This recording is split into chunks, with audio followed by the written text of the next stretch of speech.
شروع اللہ کا نام لے کر جو بڑا مہربان نہایت رحم والا ہے۔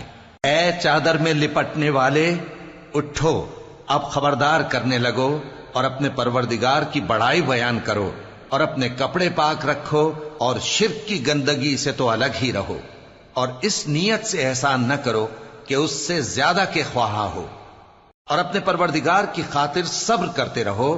پھر جب سور پھونکا جائے گا تو وہ دن مشکل کا دن ہوگا، یعنی کافروں پر آسان نہ ہوگا۔ مجھے اس شخص سے سمجھ لینے دو جس کو میں نے اکیلا پیدا کیا اور میں نے اس کو بہت سا مال دیا اور ہر وقت حاضر رہنے والے بیٹے دیے اور اس کو ہر طرح کے سامان میں وسعت دی، پھر بھی لالچ رکھتا ہے کہ میں اسے اور زیادہ دوں۔ ایسا ہرگز نہیں ہوگا، یہ ہماری آیتوں کا بڑا مخالف رہا ہے۔ میں اسے ایک بڑی چڑھائی چڑھاؤں گا۔ اس نے غور و فکر کیا اور ایک بات ٹھہرا لی، یہ مارا جائے، اس نے کیسی تجویز کی، پھر یہ مارا جائے، اس نے یہ کیسی تجویز کی۔ پھر اس نے نگاہ کی، پھر تیوری چڑھائی اور منہ بگاڑا، پھر پیٹ پھیر کر چلا اور تکبر کیا، پھر کہنے لگا یہ تو جادو ہے جو پہلے لوگوں سے برابر ہوتا آیا ہے۔ پھر بولا یہ اللہ کا کلام نہیں بلکہ بشر کا کلام ہے، میں ان قریب اس کو سقر میں داخل کروں گا، اور تم کیا سمجھے کہ سقر کیا ہے؟ وہ ایسی آگ ہے کہ نہ باقی رکھے گی اور نہ چھوڑے گی، اور بدن کو جھلس کر سیاہ کر دے گی۔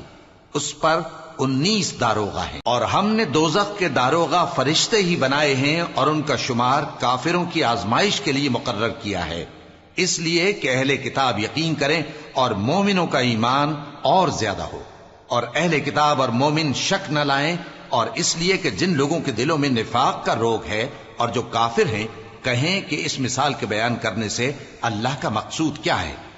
اسی طرح اللہ جس کو چاہتا ہے گمراہ رہنے دیتا ہے اور جس کو چاہتا ہے ہدایت دیتا ہے، اور تمہارے پروردگار کے لشکروں کو اس کے سوا کوئی نہیں جانتا، اور یہ قرآن تو بنی آدم کے لیے نصیحت ہے۔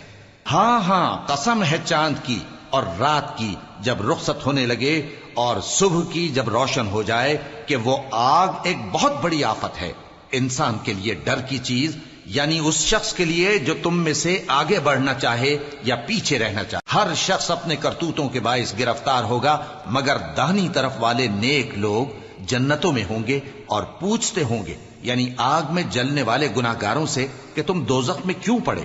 وہ جواب دیں گے کہ ہم نمازیوں میں شامل نہ ہوئے، اور نہ ہم فقیروں کو کھانا کھلاتے تھے، اور ہم بحث کرنے والوں کے ساتھ مل کر بحث کرتے تھے، اور روز جزا کو جھٹلاتے تھے، یہاں تک کہ ہمیں موت آ گئی۔ تو سفارش کرنے والوں کی سفارش ان کے حق میں کچھ فائدہ نہ دے گی۔ ان کو کیا ہوا ہے کہ نصیحت سے روگرداں ہو رہے ہیں، گویا گدھے ہیں کہ بدک جاتے ہیں جو شیر سے ڈر کر بھاگ جاتے ہیں۔ اصل یہ ہے کہ ان میں سے ہر شخص یہ چاہتا ہے کہ اس کے پاس کھلی ہوئی کتاب آئے، ایسا ہرگز نہیں ہوگا۔ حقیقت یہ ہے کہ ان کو آخرت کا خوف ہی نہیں۔ کچھ شک نہیں کہ یہ قرآن نصیحت ہے، تو جو چاہے اسے یاد رکھے، اور یاد بھی تبھی رکھیں گے جب اللہ چاہے۔ وہی اس لائق ہے کہ اس سے ڈرا جائے، اور وہی معاف کرنے والا ہے۔